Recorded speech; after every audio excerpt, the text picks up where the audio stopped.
Welcome to Turfs Up Radio, Raise the Mic. I'm Mark Roma. Let's raise the mic for another proven leader in the green industry. Here's Turfs Up Radio's own Darren Gruner. Good morning and welcome to Turfs Up Radio's Raise the Mic. I'm your host, Darren Gruner, and I am live in the Turfs Up Radio home studio today. That's right, I am doing what I'm supposed to do, social, physical distancing. That's right. But we are taking this live on Turfs Up TV. By the way, you're going to be able to listen to the show and watch the show on Turfs Up TV. Go to turfsupradio.com/ or don't do /, just go to turfsupradio.com and scroll down. You'll see Turfs Up TV. It's pretty cool. We got a lot of great things happening with Raise the Mic. I got a great guest for you guys today. If you guys are into the golf course design, I got this guy here that's going to blow your mind. He sent me a resume. Harry Bowers sent me this resume. And let me see if I can get, and I'm going to see if I can. Hey Jeff, I'm gonna hook up with you in a little bit. All right?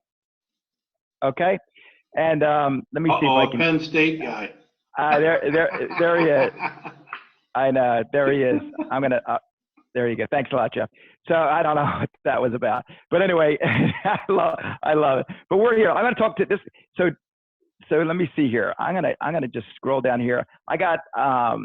Harry Bowers is from Signature Design Service. Now, I'm only going to read this portion, and I told Harry that I'm going to read this because if there's so much, right? There's so much about you that I need to make sure, and I screw everything up. So I want you to know.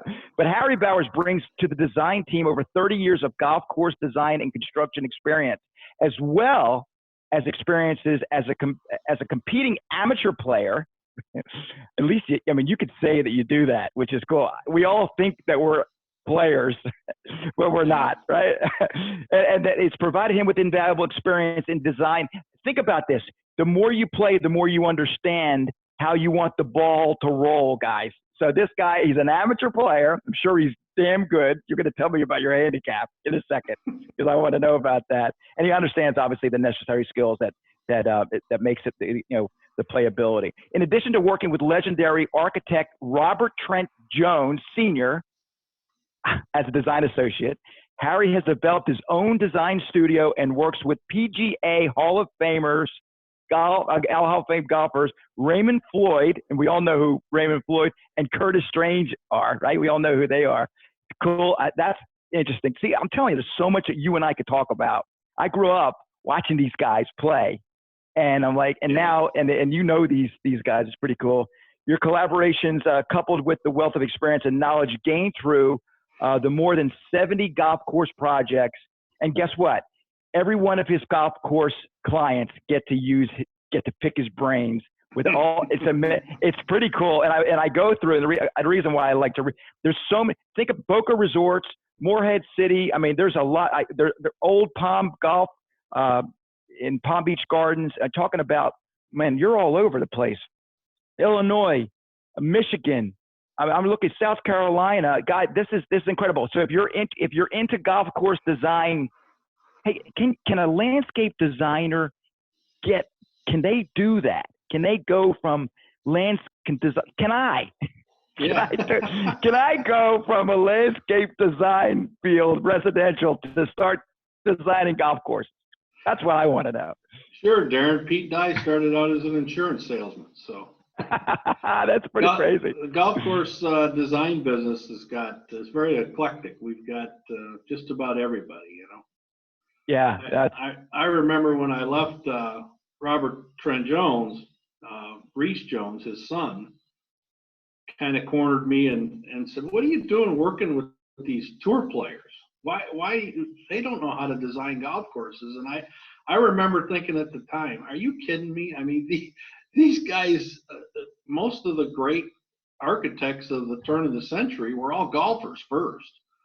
They were either golfers. There was a couple of them that were, golf course superintendents. They didn't call them that back then. They called them greenskeepers. But yeah, of course you can. Anybody that has a knowledge of the game and plays it well and has any kind of creativity. As far as I'm concerned, the only people in my profession that really have the formal education or the credentials are landscape architects, land planners. They have a design component to them, a creativity side to them Quite frankly, a lot of the other people in my business don't have. Well, you must, as a designer, as a golf course designer, obviously, and you have such an amazing list of references here. You must see. Have you ever gone onto a golf course that you say this guy doesn't know what he's doing? I mean, whoever designed this thing sucks. I've had several of them tell me that I don't know what the hell I'm doing. I had actually some of my competitors here early on. I came down to Florida about 20 years ago, and I heard different comments and whatnot. And golf is golf. Golf is half mental. People forget that. I mean, if you look at the best day you ever had on the golf course, Darren, I'll guarantee you your confidence level that day was really high. Well, I tell you what, you want to hear something funny? Every time, and I'm probably not alone when I say this. Every time I play, the first game I play, the first the shot I take is always my best. The first day is always the best, and then the next day I'm like, well, you know what? I'm getting good, even though I didn't practice. I'm getting good, and then I go, and then the next day I suck. And then I'm like, what did I do wrong? Right. That's what makes golf great. And it's that whole mental side. And when it comes to designing golf courses, I mean, gosh, how many courses have you played that in my mind were totally over designed? Let's say you've got a par 4 dog leg left. And here in Florida, we're not blessed with an abundance of big trees. Okay. A lot of pine trees, a lot of palm trees. So let's say you've got nothing really to protect the left side corner. And you want to challenge that golfer from the back that wants to carry that corner and cut some distance off the hole, right? So, we'll put a bunker in. How many times have you played a guy's got 3 or 4 bunkers to define a turning point? And you're like, one bunker will do it. One bunker tells the average guy, don't go here. Well, speaking of that, in the design world, in the land, you remember, you started out as a landscape designer, right? I mean, that's you didn't always just. I never really practiced it, but I started out in the landscape architecture program at Michigan State, and yeah, I went on from there. But yeah, I was never licensed, but yes, that's my background. Oh well, you must have done some landscape design for some people throughout your career, right? I have, yeah, for friends and stuff. Yeah. And a lot of us guys, and I'm saying me, maybe I figured if I do this, there's other people that do it. Typically, it's sure. funny, right? So my ex-wife used to say to me, Darren, she used to go by. She didn't watch the work that I did, but she knew the work that I did. She didn't know where I was working, but she knew when I worked there. I had a certain, in the Northeast, I always put a dogwood in somewhere. I always had a special thing. So what my question to you is this: when you're as a designer, you must have that. Can you determine who may have designed this golf course without knowing it by the way you play? I'm curious. Sometimes some architects have a kind of a trademark. But not always. Usually when I'm on the golf course, I'm not analyzing it from the standpoint of design, as crazy as that sounds. I'm out either enjoying my friends or I'm working on my game. So I'm looking at, what's the strategy here? And occasionally I'll look at a hole, and I'll give you a perfect example. I played Saturday up in Martin County at Eagle Marsh, and I get to the 18th hole, and it's a par 4. I'm looking straight away. The green's right down the middle, right? And the 3 guys I'm playing with, they're all average players, mid to high handicap golfers, and they all hit shorter than I do off the tee, so they're all safe. And I get up there and I pull out my driver. I'm like, I'm bombing this thing. I'm going for the green, right? I'm just going to bomb this thing. I rip one right down the middle, and these guys are laughing. And I'm like, what's so funny? I get out to the fairway and I'm looking on my cart. They got one of those things that tell you the yardage, Yep. I'm looking at my cart and it says I'm 208 yards away. I'm 60 yards short of this green. And I'm going, what's going on? And they're still all laughing over there. And I say, are you guys going to hit or what? Because I'm waiting for them to hit to the green I'm in front of. There's 2 greens on the hole. Oh. There's one for the seniors or ladies or high handicappers. Then there's one to the right over a wetland. Oh, you went the wrong way. Tree in front of me. That's funny. How the hell can you do this from a design standpoint that not let somebody know? Yeah, I never heard of that. I've never heard of two greens. I understand Jack two Nicklaus T's. did it. Jack Nicklaus did it at the Ritz, which is now the Trump National, I guess, right here in Palm Beach Gardens. I think it's like the 9th hole. It was a really difficult, I think maybe a par 5, but it was more clearly defined. You could see the other green. So you asked the question. It's not a bad design, because that one I said, okay, well, there's 2 greens here. Which one we go? Oh yeah, you're going to this one over here. This one, the real green was a hard dog leg right. It was hidden. You didn't see it. You only saw one green. It wasn't on the card either. It wasn't on the card. It was. I didn't look at the card. I step by the tee. I see that green. I'm going. I'm bombing it. Oh shoot! All right, cool. So, well, listen. Most of the time, I don't pay attention to that, but occasionally you do. Well, I'm gonna listen. We're gonna take a real quick break, but when we come back, I want to talk about your business. I want to talk about what got you into the business. Mm-hmm. Why, and all the great things. And I want to talk. We don't have time to hit everything, and we will. I'm going to get you back, because we're gonna learn more about you, and maybe we'll do it live on the golf course. I could do that, by the way. That would be great. We could really, and you can maybe show me how to play a little bit. I have three sets of clubs. I don't think they've ever been. One's been used. One was put in my trunk. Listen, you're gonna have to help me with that, okay, for sure. Listen, we're gonna be right back. The Turfs Up Radio's Raise the Mic with Harry Bowers. Having a good time here. I'll see you right back. Monday through Friday, 4 to 6 p.m.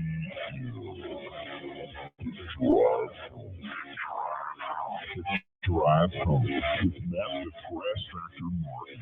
Tune in Monday through Friday to take your turf management program to the next level. Only on Turfs Up Radio, your industry, your station.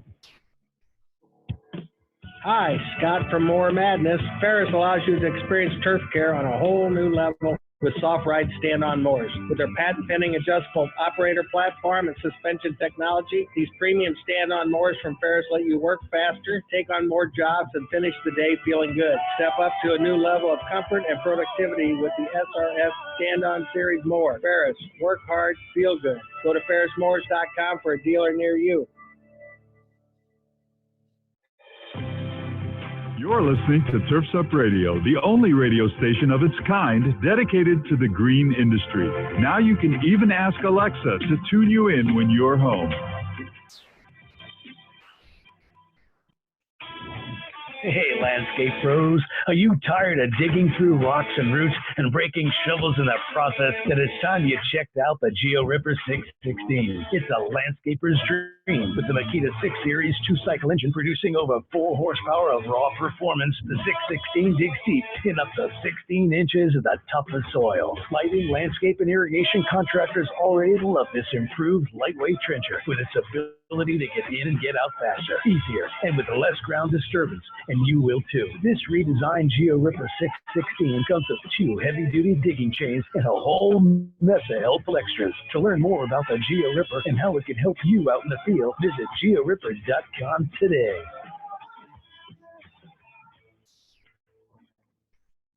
In today's ever-changing world, it's harder than ever to keep up with homeowner trends in the industry. There seems to be an app for absolutely everything, and homeowners are flocking to them for easier ways to schedule services and communicate. Lawn Buddy Pro puts you back in the driver's seat of your business and allows you to communicate with your clients via your own company's companion app. You can send clients push notifications, messages, photos, and invoices, all sent directly to their phones from your company. Lawn Buddy is on a mission to help you meet your company's goals. Sign up today at lawnbuddy.com. Welcome back to Turfs Up Radio's Raise the Mic. I'm your host, Darren Bruner, and I am live in the Turfs Up Radio studios with Harry Bowers, Signature Design Services. Signature Design Service. I was showing you, Harry. If you go to turfsupradio.com right now, you get to see your face right there. You're live on the air with me right now. I just want you to know that. All right? I turned my phone off. I was afraid my wife would be listening and calling. That's right. Oh my God, you're on the air. Oh my God. That's right. Or my daughter, she's out in California. She's liable to. She's on the social media stuff, so I'm Well, sure. good. I'm sure. You're gonna say when we're done, I'm gonna send you the link to this, and we're gonna post it. It's gonna be right on Turfs Up TV, right at turfsupradio.com, and you can share that link with everybody. And hopefully, I got the app, baby, on my phone. Oh, that's cool. I like it. I got your app. Man, it's great. We are having such a great time. We're learning so much. We need more of you. Remember, we're from everything from the turf up. And people realize they think, oh, you're landscapers. It's not just landscapers. It's everything that you can think of that when you walk outside and you see everything in the environment, that's what we deal with. That's what we talk about. It's so cool. Yeah, I was listening about probably 3 weeks ago. I had to go to Decatur, Illinois. I did a golf course there years ago, and they wanted some updates. And I decided to drive, with the flying and this Corona, thing. And so I was listening to you guys. I'm listening and I was thinking to myself, I'm driving, I'm thinking to myself, I don't think I've ever heard a golf architect. I've heard plenty of golf superintendents and stuff like that. And I thought, I'm gonna contact them and let them know, because we can't, as golf architects or design. I like to call us designers. I don't like the term architect, but mainly because we have no certification in our industry. So it's just anybody can be anything. And I think the term is a little bit, but anyway, I was just thinking, we can't do a lot from the design end of things, but we can contribute in some way. People are way more in tune to the environment now. There's a lot of companies even like Miramichi, like you were talking about, there's a lot of companies that are trying to get into, more organic based fertilizers and chemicals, things that are a little more friendly for almost the homeopathic approach, and there's things that we can do. And we've talked about it in our industry for, gosh, I don't know. We talked about it when I was in college, but we haven't been able to do a lot. We've gotten better as an industry, but we haven't been able to do a lot. And some of it is education of the golfers we're surrounded, or like take here, we have so many private clubs. Some of these superintendents, their hands are really tied. They've got boards, they've got greens committees, they've got, and those people aren't very educated, and they just think the greener the better. And it couldn't be further from the truth regarding turf, And so some of it's education, but as a design profession, there are things we can do, try to control our drainage better and our runoff better, and things like that. So but we learned from you guys. And I remember when I had Kentucky Blue Lawn Consultants up in the Northeast, 10, 15 years ago, we'd run into competition where people would just want to apply organic products on people's lawns. And every time we did, every time one of our clients would leave us for that because they believed in organics, they didn't want to use pesticides, and the lawns always looked like crap. I mean, they really did. And there was more weeds than ever, and they couldn't understand it. And that's what everybody hated, weeds. But I don't want to. And I remember one of my clients, we spent a lot of money on their backyard. We did a pool for them. Their lawn always looked like crap. And I said, listen, I can take care of that for you. Nope, I don't want to. I want to do it all organic. But now, that was then. Now, what's really cool is that we do have products that work that are organic. I mean, it's so cool. It's like, what? We didn't. So that was being worked on. No, you're right. You're right. Yeah. By the way, you're in the Northeast. How did you get away with using the term Kentucky? Well, listen. I get the Kentucky bluegrass. Well, first of all, that's exactly right, because why is there Kentucky bluegrass in the Northeast, right? But I like the name. I got to be honest with you. Tell you the truth. You know why I picked that? First of all, I never liked the name Darren's Lawn Service. I don't ever believe in doing, Darren's Lawn Service. But the women love that name, the Kentucky Blue. Kentucky Blue. That's a nice name. And who did you sell to? Who'd you sell to? To women. The guys the guys always wrote the check, but the women made the decisions. So that's how I came up with that. That's good. But enough about me. The signature design. It's exactly what it is. It's exactly what it is. It's the signature, of a design of your course. tell us about that. Tell us about how if I wanted to start my own, not that I'm going to, but if I wanted to, how do you run and maintain and sustain a design service for and design golf courses? Is that all you do? Do you fix golf courses too? And tell me. Yeah, I'm not really a contractor per se, but I do like to shape the features, the greens, tees, and bunkers. So I have my own equipment, and Okay. I couldn't really make that demand early in my career because I didn't have much of a reputation. But later on in my career, I've been able to work, sell it to my clients, but more importantly, work with the various contractors so they didn't think I was really stepping in their toes or eating off their plate. So it's really just it's a design kind of thing. I work with a lot of, we call them in the industry shapers, guys that sit on bulldozers and shape your features, which are greens, tees, and bunkers. And it's always been a little bit of a struggle, and you see it a lot today when an architect doesn't do his own work. And particularly here, if you do 3 or 4 projects a season, which a lot of my competitors do, they like to be able to tell their client or the club, I'm going to be there every week, or I'm going to be there every day. And in reality, what they do is they show up for about an hour, and they have to work with a shaper, a guy on the bulldozer, and try to explain to him that bunker doesn't quite look right. You need to change it this way or that way, or the green contouring isn't right, or this one. They may do that 2 or 3 times. It just wastes time for the contractor, and it spends money for the client. And some of the big name architects are the worst at it because they have younger guys working on their staff as an associate, right, but they're not the ultimate decision maker. So when the big guy shows up, it doesn't matter that you've changed it 2 or 3 times from the design associate's perspective. It still ain't right to him. I know. So that's how I got in it. And then the signature design aspect of it's kind of a funny story because in 1988, we celebrated Robert Trent Jones' birthday, 80th birthday, and it happened to be at Shinnecock. It was 86, I'm sorry, at Shinnecock. So we had this party at the US Open. It was great, and I'll never forget. It was like a Friday night, I think, and we had this little party, and several of the tour players just stopped by to pay their respects to Mr. Jones, right? Well, in walks Ray Floyd, and Ray Floyd is on the leaderboard.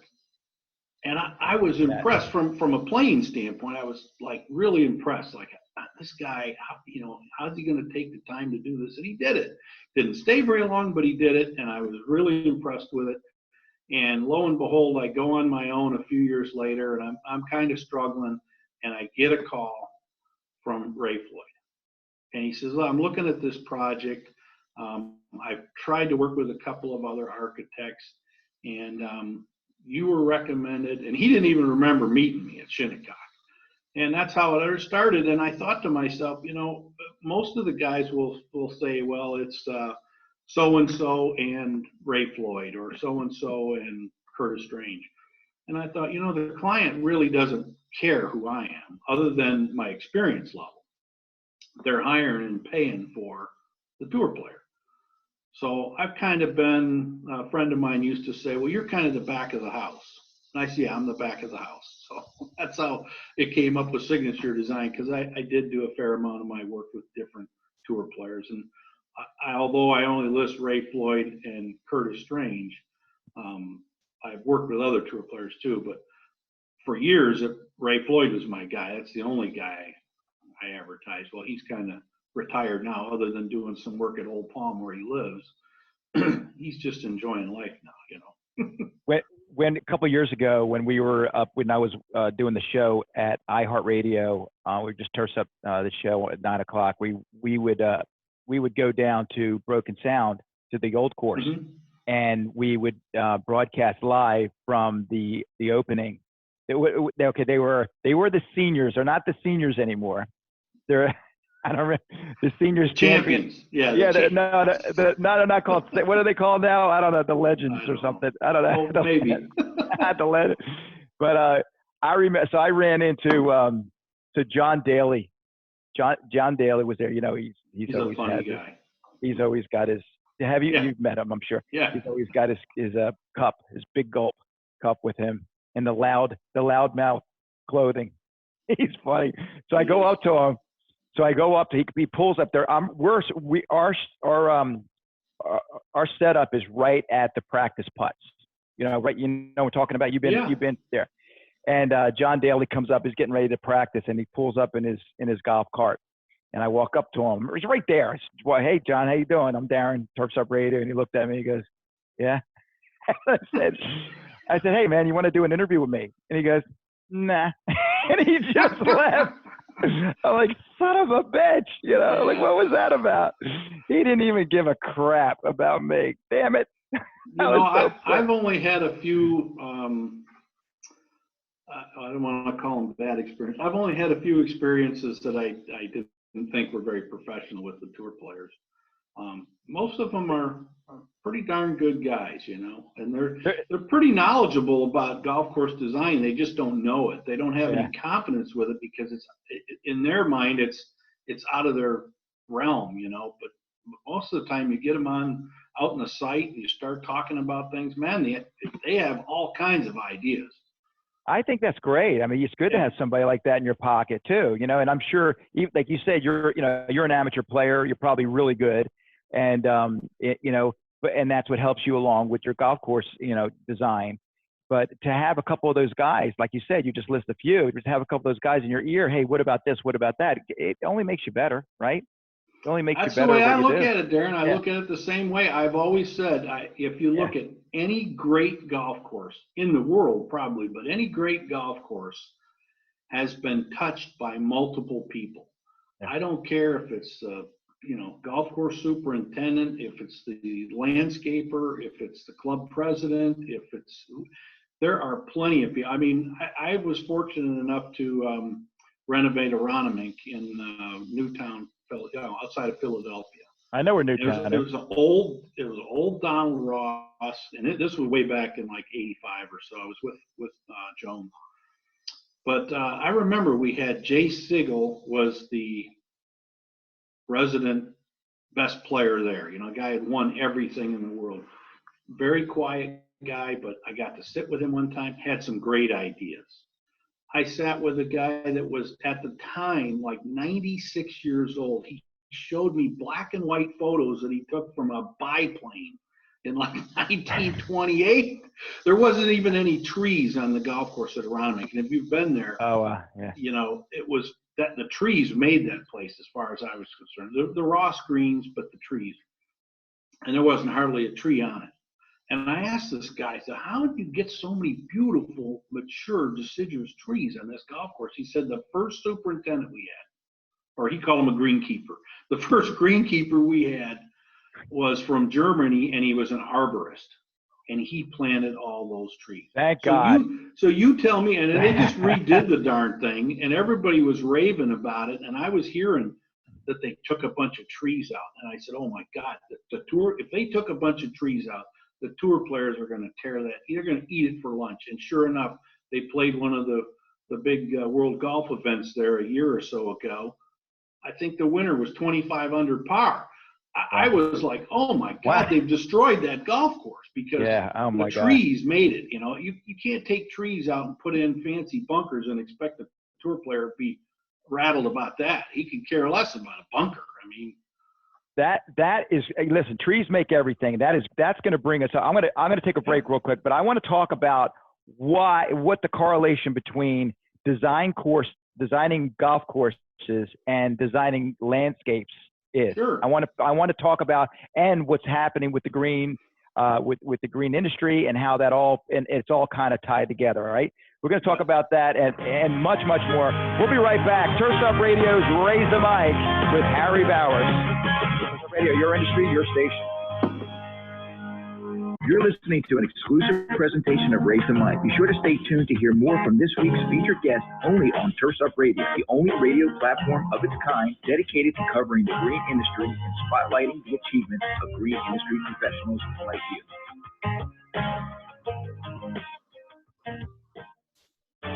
Hi, this is Scott with More Madness. Ferris takes care of you so you can take care of your customers. The Ferris line of ride-on spreader sprayers allows you to provide a personalized treatment for each of your clients. With stainless steel frames and granular and liquid application options, Ferris spreader sprayers let you do away with one-size-fits-all applications. Visit ferrismores.com to find a dealer near you and ask for a test ride today. Ferris, work hard, feel good.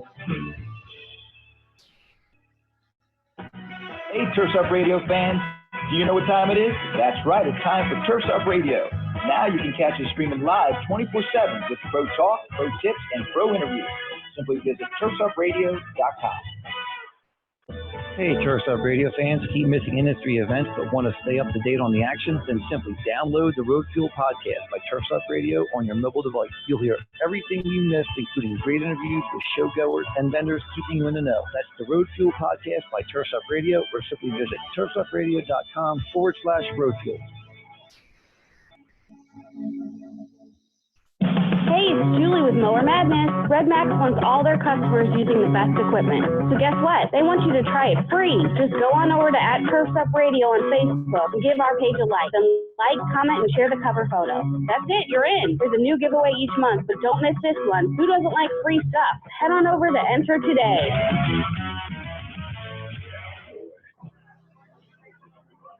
Hey everybody, this is Hecubus from the Nightcap.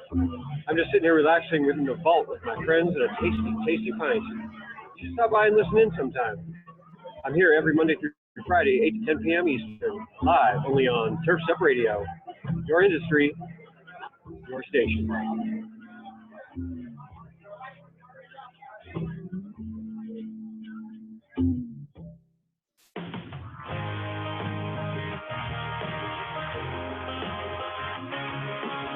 Turfs Up Radio's Raise the Mic. I am your host, Darren Bruner, and I'm live in the Turfs Up Radio studios.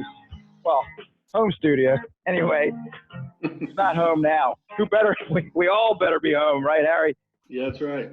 We all better be home, and we got to get better. We got to get through this. Hey, Harry, did you know that we also are? Thank you very much. I lost. I don't know. During the break, I lost my glasses. Can't see anything. But I don't know what happened when that happened, but now if I don't wear them, if I wear the wrong kind, I get nauseous. I can't see, so I think these are my Foster Grants. They seem to be the best. So, and they're only readers. GIEevents.com. Yeah. Have you ever heard of greenindustryevents.com? I don't think I have. Is that on your program? That is. We developed that. Yeah, we developed that. It's not, there's not a lot on there right now because there's nowhere to go. It sucks. They were filled up. We had it. There are some things that people are uploading their green industry events, their courses online and stuff like that. People are starting to do that now, starting to realize that they can do that as well. But we developed that website so that people could find events all over the country because there was never a place. Being a radio station that we broadcast live from all over the country, we'll go to different events. We go for the NALP, we'll go for the IA. For the GIE, we're going to be big there at the GIE this year. We like to do even golf, but we'll go and broadcast it. But we can't find events. I'm like, shoot, we can't find any events. We better build a website for this. So it's cool. So that's what it's for. So, and if you know of any events, please submit them. It's free. We sure need it. I mean, we all, if you're a member of the Golf Course Superintendents Association of America, you've talked to plenty of superintendents. I mean, they're aware of it. They try it whenever they can. They're up to speed on it. I mean, these guys are true professionals. I mean, there's a reason why they don't call them greenkeepers anymore. These guys are educated. They're into their craft, and they're very knowledgeable. And from my perspective, over the years of having, knowing what superintendents try to do, it's an educational thing. So I think it's a great idea you got, because we need more people to get educated on what's healthy in the turf industry and what's not. Absolutely. We can, and if you want to get involved, Harry, I'm telling you, I'd love for you to do that. And you said that you're winding down your career. Well, so am I. Just so you know. I'm 54. I'm gonna be 55 in July, and I do maybe 5-6 projects a year for Totalscape Design. We do big projects. I like to, if everything's incorporated, I'll do it. If it's only just doing a design for a front yard, not that I'm too good for it, it's just I don't have the time. I like to devote my time. So it doesn't mean I'm better than anybody. It just means that's because I'm running a radio station also. And this is crazy. So just so you know, but I'd love for you to, as you wind your career down, this is a great opportunity to maybe take some time and maybe do a show like Matt Martin or Russ or Eric, and would love for you to do. I can show you how to do that. You're close to me. I can get up there. I'll drive an hour and a half to you. I promise. If you want to do it, I'll show you. It's a great way to do it. But I do want to talk more about it. We don't have all day, but I do want to get you more on. You can, by the way, if you ever want to join me on my morning pump station, I play some music, have a lot of fun, but you're more than welcome as a co-host, and we can talk in between some songs and stuff like that about what you're doing. I'm happy to have you. We could do it just like this. Okay. Sure. More than welcome to do that. So there's a lot I want to get with it. Plus, I'm gonna figure out a way to get you to teach me how to play golf. I'm okay. But what happens is I like to drink a beer a hole, and that doesn't work out well. So I play with a lot of guys like that. No, I'm just kidding. I rather really want to play, but I want to talk about there's a lot to talk about. Talk about fun. Let's talk about planning ahead, and like we said about the correlation between in the green industry between golf course design and landscape design. Yeah. Well, I've always been, even when I was with Trent Jones, one of the reasons he hired me is because I had that landscape architecture background. My real mentor and the senior design guy at Trent Jones during those years was a fellow by the name of Roger Rulewich, and he was a civil engineer from Yale. Good golfer, great technical ability as far as reading topography and routing a golf course and doing it. Very thoughtful guy, just a great guy. But one of the things he lacked was a little bit of that design or landscape design quality. And I really started that right early on. I said, boy, we need a little color here. We need to save that specimen tree that's back there. We need to move that fairway over, Roger. That tree is just, that's a 100-year-old oak tree. We can't cut that down just because our center line on the plan happens to go through it. And he was very receptive to that and agreed with a lot of that stuff. So I've been very conscious of the landscape design. And just probably in the last 10 years, I've really gotten more involved in that and how a hole looks visually. And unfortunately, here in Florida, a lot of our native species don't have a lot of color. Yeah. For instance, like Ray Floyd up here at Old Palm, he loves native stuff. He doesn't want to see things that are totally out of place. And here's a guy that's played in 40 Masters, won the Masters, and what's got better color than Augusta National? Right. He's finally softening up to it. So I really believe that you can add landscaping to your golf course design and make it a really good fundamental component of it. Placement's very important because if we're using trees that aren't necessarily native in their color, usually they get a little trashy with dropping their pods and things like that. But if you get them set in the right setting, boy, what's better than to be here in South Florida with this great weather and looking at a beautiful golf hole? I mean, to me, that's it's a great thing. Well, there aren't a lot of real true native plants here anyway. I mean, there really aren't, right? Anyway, so I mean, people say, okay, there's sable, some of the plants here, some of the trees here are native, but a lot of them aren't. But you go to courses like Broken Sound. Mm-hmm. That gives you they don't just do it it's gorgeous on the golf course. The old course is just magnificent. Both of them, are gorgeous, but going to them, going through the clubhouses, getting, that whole environment, speaking about environment and about the effects that golf courses have on our environment. You could talk to me a little bit about that. I'm sure. Well, like I said, and I was driving up there to Illinois, and I was listening to your show, and I listened to several of them because of podcasts and whatnot. And then I just was thinking about it overall, and like I was saying earlier, as golf designers, we're limited. I guess all of us are limited on how much we can affect the environment. Yep. But it is an important thing. I mean, golf has changed in the last 15 years. The golfers mainly, not the game, but the golfers' attitudes, the younger players and whatnot, they have a different reasons for wanting to go to the golf course than my generation did, for instance. And, you know, one of the things is that they think about the environment way more than my generation did. So I was thinking about what can we do? Well, one of the things that I've been doing the last few years is like not pushing features or greens right to the edge of a wetland, for instance, because you're utilizing that wetland or that lake as a hazard. Right. You know, maybe we don't do that so much anymore. Jones used to call it a heroic golf shot. You know, maybe we back off a little bit, and maybe we try to create a little collection area with a drain in it before you get to that area, and maybe we take that drain and we run it through a filter before it goes out, or maybe in that lake we create a littoral shelf or a sediment basin with a littoral shelf around it with some plantings, and let that runoff settle, and then let the plant life in there take it up. I mean, wetlands are our greatest filter by far. Oh yeah. And we drain so many, not just golf courses, but we drain so many parking lots and driveways and roadways just straight into these waterways. We don't do any filter check on them at all. And that's one thing we can do. Yeah, let me tell you something. I remember trying to build on a piece of property that I had in New Jersey, and I had wetlands. I mean, most of the property was full of, I owned it, but it was wetland, and I went to go build on it and want to move it. Nope.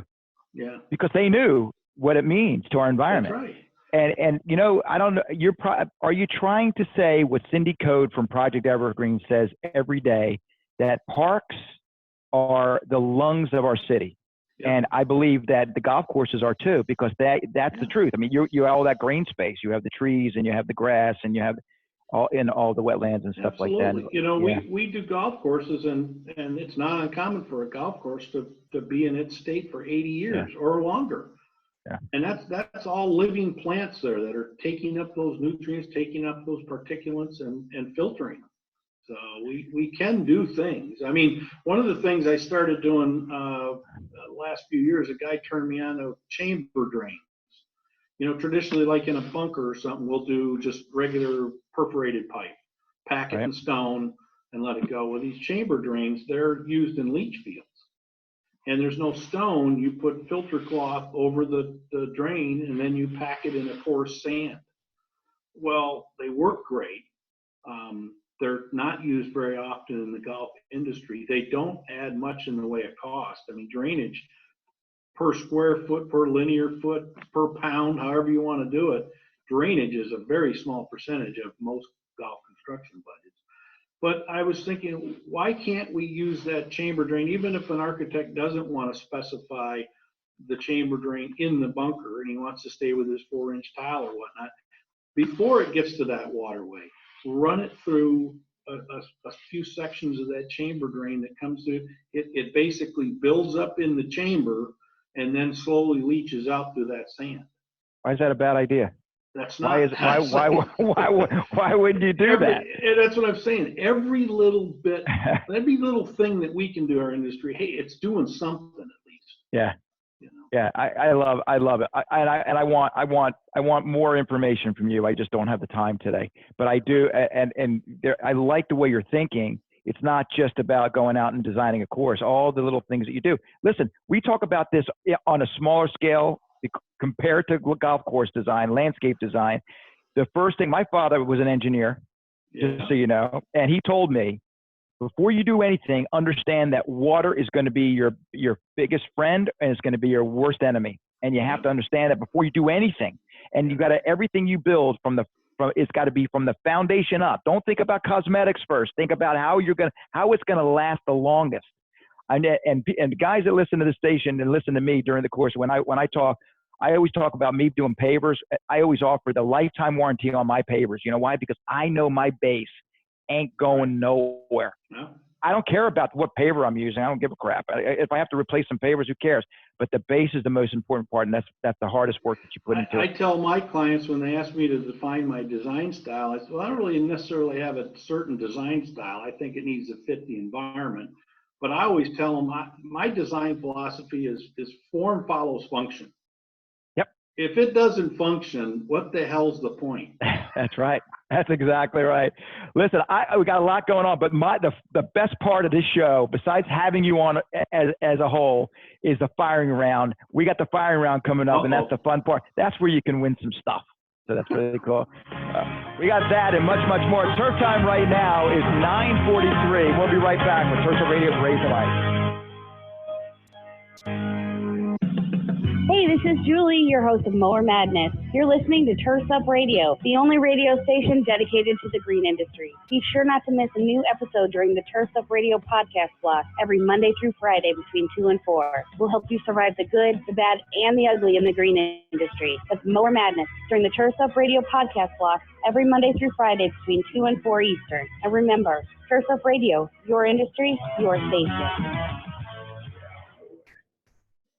Scott with More Madness here. Aches and pains aren't trophies. They're just barriers keeping pros like you from getting the work done. You know better than anyone that this business can be backbreaking, but that's all the more reason to partner with someone who has your back. Ferris is about helping you finish strong and feel good doing it. Ferris commercial grade mowers feature patented suspension technology that allows you to mow faster and get more done while keeping you comfortable so you can feel good tomorrow. Ferris, work hard, feel good. Go to ferrismowers.com for a dealer near you. You're listening to Turfs Up Radio, the only radio station of its kind dedicated to the green industry. Now you can even ask Alexa to tune you in when you're home. Hey, Turfs Up Radio fans, this is Tim Pondrick with Hardscape Marketer. Are you frustrated or overwhelmed with marketing your business? If you'd like to be a local market leader, create a steady stream of new customers, and spend more time doing the things you love, we can help. We know what it's like to build a landscape business, run crews, and work with customers. If you're ready to grow your business by getting your internet marketing right, download our ultimate internet marketing cheat sheet today at hardscapemarketer.com/cheat sheet. That's hardscapemarketer.com/cheat sheet. Coming up within 60 seconds, stay tuned for the Turfs Up Radio firing round. Hey, landscape pros, are you tired of digging through rocks and roots and breaking shovels in the process? Then it's time you checked out the Geo Ripper 616. It's a landscaper's dream with the Makita 6 Series 2-cycle engine producing over 4 horsepower of raw performance. The 616 digs deep in up to 16 inches of the toughest soil. Lighting, landscape, and irrigation contractors already love this improved lightweight trencher with its ability to get in and get out faster, easier, and with less ground disturbance, and you will too. This redesigned Geo Ripper 616 comes with 2 heavy-duty digging chains and a whole mess of helpful extras. To learn more about the Geo Ripper and how it can help you out in the field, visit georipper.com today.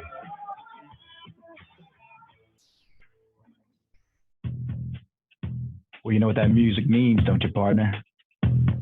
Yeah, that's right. You got lucky and made it to the firing round. Let me tell you how this all is going to go down so you don't mess up. I'm going to ask you some pretty simple questions, and you're going to give me some pretty clear answers. You hear? Take as much time as you need. But when you hear the bell out ring, you know that's time to wrap it up. We're going to move on to the next question. If you make it through all the questions I ask, and you survive this firing round, well, then you just might get some free stuff. So you ready, Pilgrim? Let's get started. All right, Pilgrim. You only have a couple minutes left. I'm sorry. I just get a real big kick out of that. So tell us, Harry Bowers from Signature Design Services. What do you do in your free time? I fish a little bit, but I golf a little bit, and I'm just trying to spend more time with my family, my wife and family. Okay, that's cool. All right, well, who's your idol in life? Oh, geez. as far as like a profession, you know, I'm a big Alistair McKinsey nut. He was a great architect from bygone era. And as far as in life, I got to say Raymond Floyd. He's just been started out as a business thing and it's just gone into a friendship. And he's just a great guy. I mean, just great. All right, that's cool. So, what gives you the most satisfaction in life? Just spending time with my wife and family. To be honest with you, I had to do a lot of traveling in the years. That's cool. If you had to describe yourself as a superhero, which superhero would it be? Oh gosh, I don't know. Batman. I like that. That's what I would. I can hide my face. That's funny. Nowadays you need to, so you'd be all right, right? Who would you say has helped you the most in your life, in your career? Who would you like to thank? Probably Roger Rulewich. He was my mentor at Robert Trent Jones. He's just a great guy, and I learned a lot from him. Okay, cool. Tell us about a time when things didn't go the way you planned, like something fell on deaf ears, something just frustrated the heck out of you. I've had a few clients, owners, that have been just steadfast on something that they wanted to do, and I knew it wasn't going to work, and I did it anyway. They were the client, they were paying the bill, and I had to redo it years later. All right. Well, how do you stay focused and motivated when that happens, right? It's hard because everybody on the job site is telling you, especially the shapers, oh man, this isn't going to work. You're trying to tell them, hey, look, if the guy's paying the bills, he really wants it, we're going to do it. So it's hard. That's right. It is. Let me see. How do you convince somebody that their effort to make a difference is really worth it? Oh boy, that's a tough one because the superintendents that I interchange with are already there. The biggest problem is getting the greens committees or the boards to do things that are better for the golf course, better for the environment. That's the hard thing. And like I said, it gets back to education. Yeah.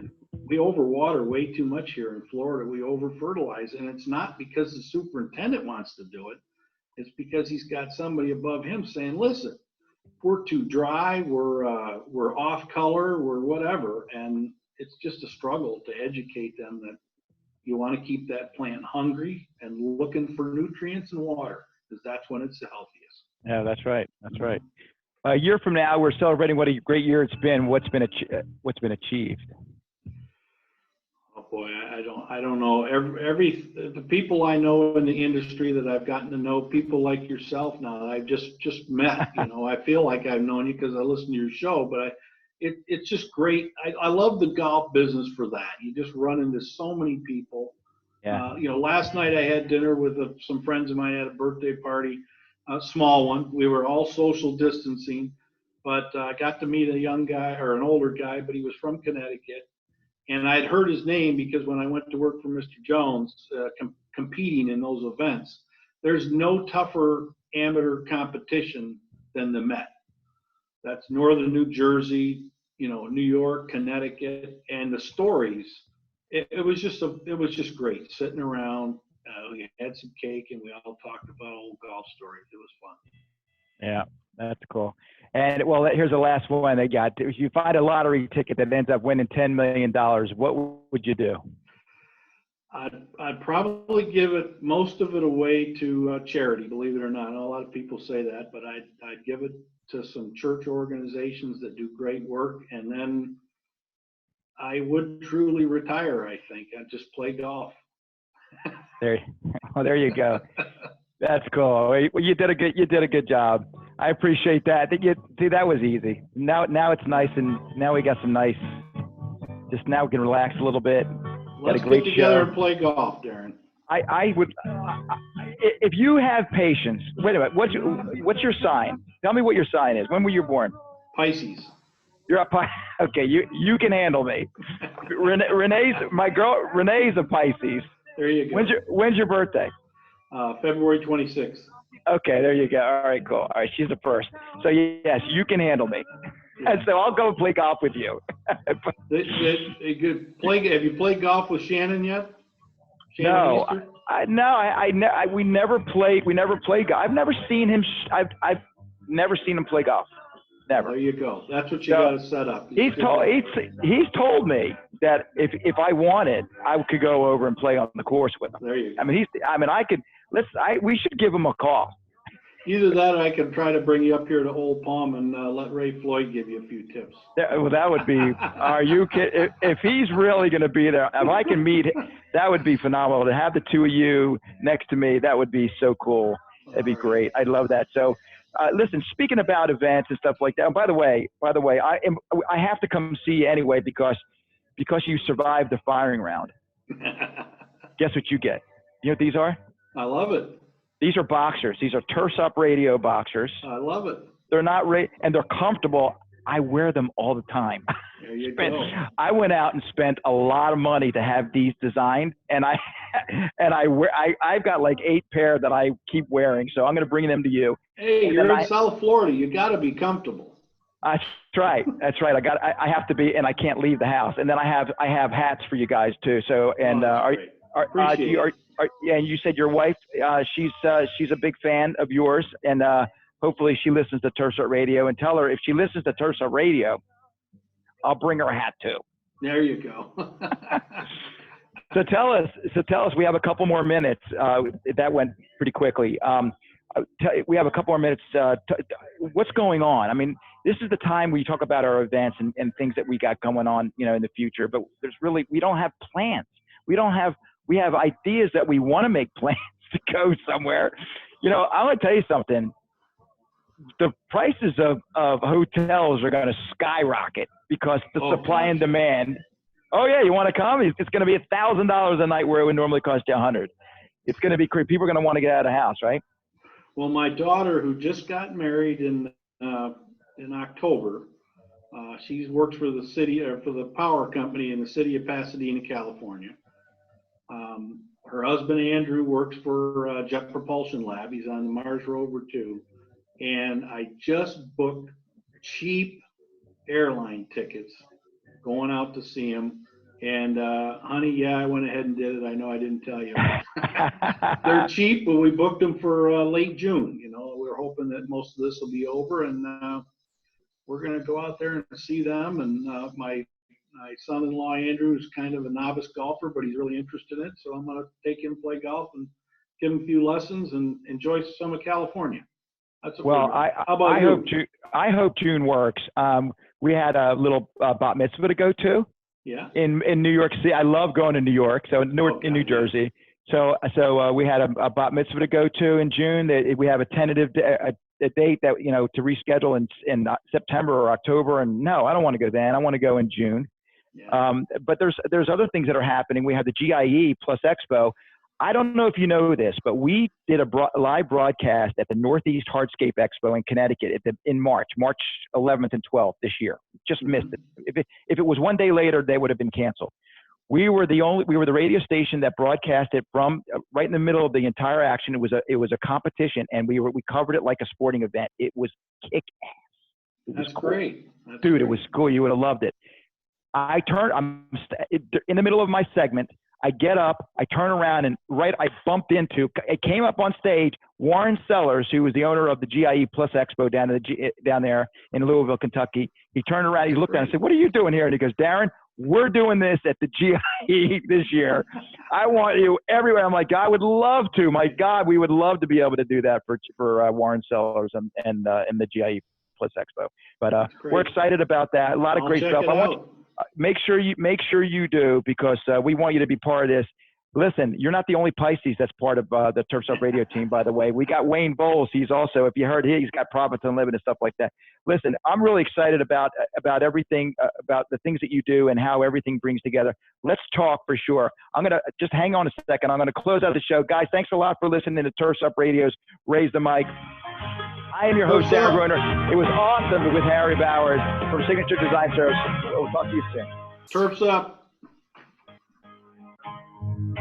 Thank you for listening to this week's Turfs Up Radio Raise the Mic.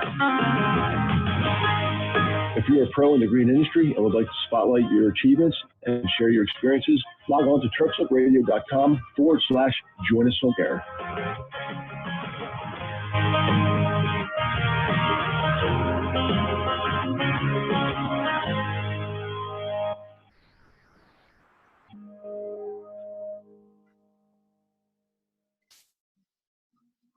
Thanks a lot, guys. Appreciate you listening. And we had a great time. Stay green. Keep your hands dirty.